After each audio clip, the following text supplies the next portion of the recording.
আমন্ত্রণ জানাচ্ছি 1 মিনিটে আজকের বাংলাদেশে। সাথে আছি আমি অনুভা বিশ্বাস।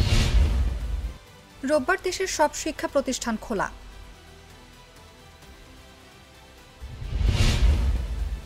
গাজীপুরে 2 ট্রেনের সংঘর্ষের পর রেলের শিডিউল বিপর্যয়। 4 জেলার সড়কে ঝরল 10 প্রাণ।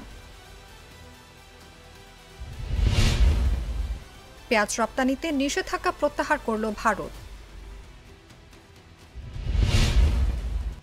রোববার থেকে কমতে পারে তাপমাত্রা। রাজুকের প্লট ফ্ল্যাট বরাদ্দ নিয়ে নতুন বিধিমালা।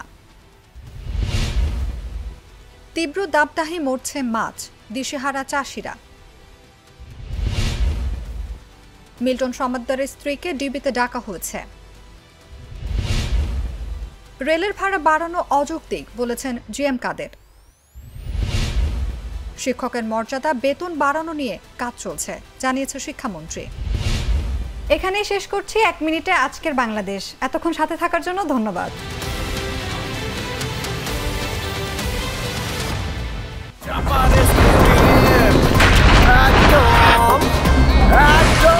শপথ ভাই তোমার মামা। এত খাও চাপার জোর পাড়াও।